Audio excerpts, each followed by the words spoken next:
বের হ বুড়ি, এই বাড়িতে তোর কোনো জায়গা নেই। মা, কি হয়েছে তোমার? শ্রুতি, তুমি আমার মাকে ধাক্কা মারলে কেন? আমি যা করেছি একদম ঠিক করেছি। উনি তো তার নিজের ছেলের কাছে ঠাঁই পায় না, আর এখন এসে তুই সৎ ছেলের বাসায়। বাবা, আমি ওনাকে দেখতে পারবো না, তাই আমি ওনাকে ঘাড় ধাক্কা দিয়ে বের করে দিয়েছি। ব্যাস, অনেক বলেছো। উনি আমার সৎ মা হলেও ছোটবেলা থেকে ওনাকে আমি আমার নিজের মা ভেবেছি, আর আমার মা আমার বাড়িতেই থাকবে। আরে দুলা ভাই, আপনিও না, আপনি কি বোঝেন না? আপনার মায়ের এই পুরোটাই হচ্ছে অভিনয়।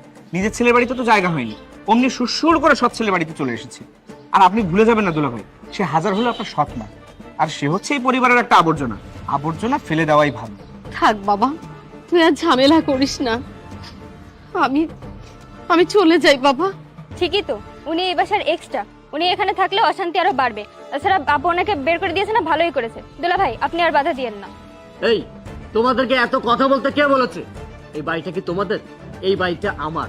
আর তোমরা এটা ভুলে যেও না যে তোমাদেরকে আমি দয়া করে আমার বাড়িতে থাকতে দিয়েছি।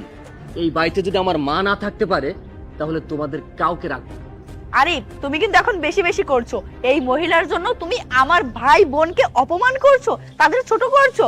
আরে এই মহিলা তোমার সৎ মা, সে যদি তোমার আপন মা হতো তাহলে না আমি বুঝতাম, কিন্তু তোমার এই মহিলার জন্য কেন এত দরদ আমি এটা এখনো বুঝতে পারছি না। সৎমা বলতে বলতে তো তোমরা মুখে ফেনা তুলে ফেলছো। কে সৎমা? উনি তোমাদের কাছে সৎমা হতে পারে, কিন্তু আমার কাছে না। এই মানুষটা আমার মা মারা যাওয়ার পর ছোটবেলায় আমাকে অনেক কষ্ট করে মানুষ করেছে। ভাইদের অত্যাচার সহ্য না করতে পেরে আমি বাড়ি থেকে বের হয়ে আসি। আমি অনেক কষ্ট করে আজকে নিজের পায়ে দাঁড়িয়েছি। আর আমার মা আগে একদিনও আসছিল, কিন্তু তুমি আমার মাকে ঘাড় ধাক্কা দিয়ে বের করে দিয়েছি। আমি একজনের কাছ থেকে শুনতে পেয়ে আমি তোমার গায়েও হাত তুলেছিলাম। আমার মা আজও আমার বাড়িতে থাকতে এসেছে, আর তুমি সেই সেম কাজটাই করলে।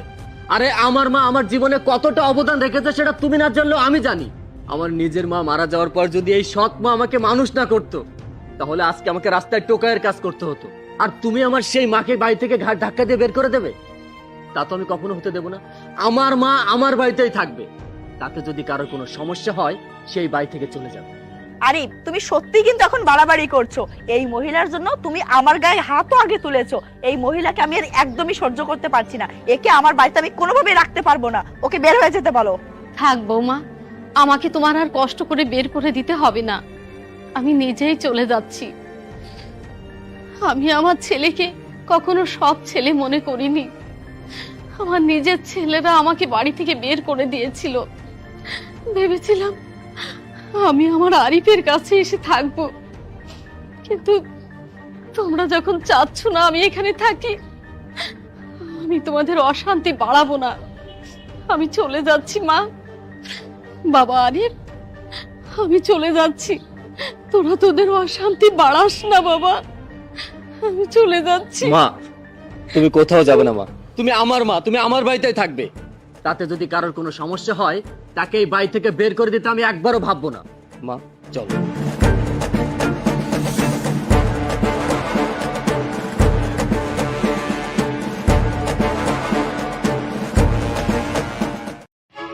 বাবা, এক মুড়ি দাম তো।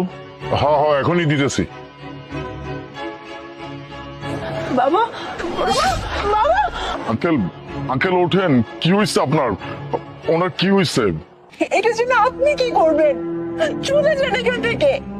হাত চলে না হয় যাবো, কিন্তু আমাকে এটা তো বলবেন যে ওনার কি হয়েছে। উনি আমাকে এভাবে দেখে পড়ে গেল কেন?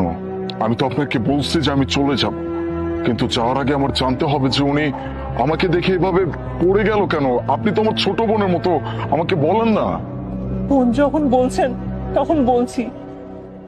আমার একটা বড় ভাই ছিল আপনার মতো, পুলিশে চাকরি করতো। ওই বোন, তাড়াতাড়ি খাবার দে, আমাকে আবার যেতে হবে।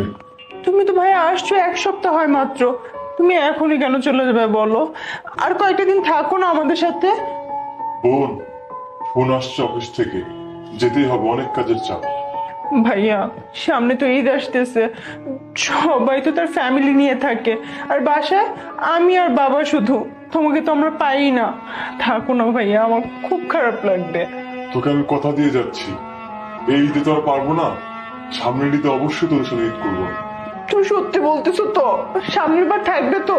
মারে, কান্না করিস না। ও তো দেশের জন্য কাজ করে, ক্যাম্প থেকে ফোন আসলে ওকে আর থাকতে পারবে? কি আর করা, ওকে যেতে দে। আচ্ছা তুমি দাঁড়াও, আমি তোমার জন্য খাবার নিয়ে আসতেছি।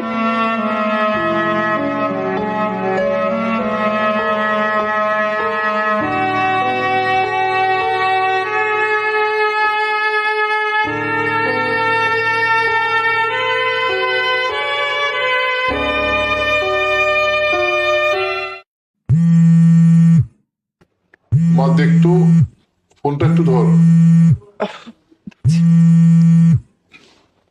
হ্যালো,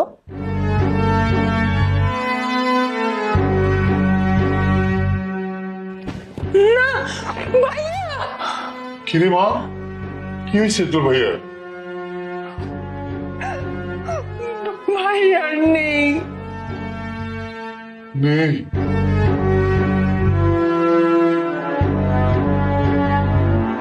বাবা, বাবা, বাবা।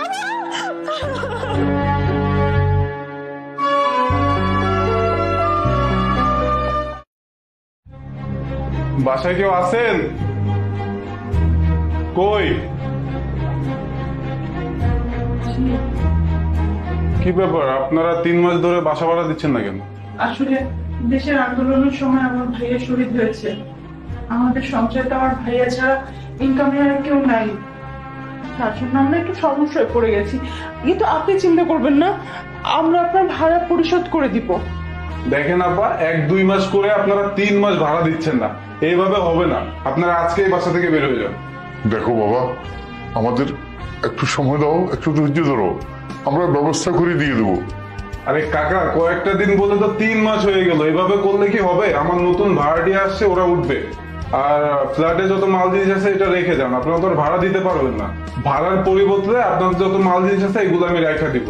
আর আমি চলে যাচ্ছি, আমি যেন নেক্সট টাইম এসে আপনাদের দেখি না, আজকেই বের হয়ে যাবো।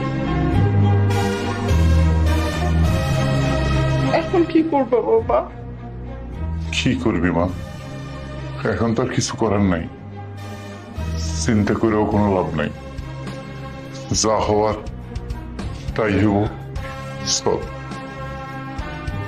সব এই জন্য ভাইয়া পুলিশের ড্রেস পরা কাউকে দেখলে আমার বাবা অসুস্থ হয়ে পড়েন। প্লিজ ভাইয়া আপনি চলে যান। বুঝতে পারছি, আপনাদের সাথে আসলেই খারাপ হয়েছে। 1 মিনিট আগে ওনাকে উঠাইতে হবে। ওঠো। ওকে, আস্তে, সাবধানে।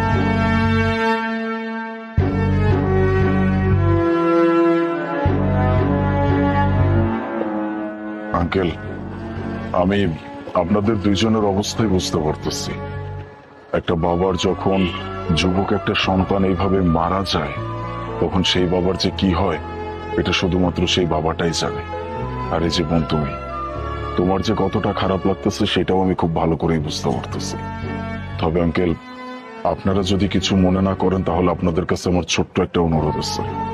আমি আপনাদের কাছে হাত জোড় করে বলতেছি, আজকের পর থেকে আপনারা দয়া করে আমার পরিবার হয়ে থাকেন। আপনি আমার বাবা হয়ে, ও আমার ছোট বোন হয়ে। আমি তো পুলিশে চাকরি করি, আল্লাহর রহমতে আমার স্যালারিও অনেক ভালো। আমি আমার স্যালারির কিছু অংশ আপনাদেরকে দিতে চাই, আপনাদেরকে সাথে নিয়ে থাকতে চাই।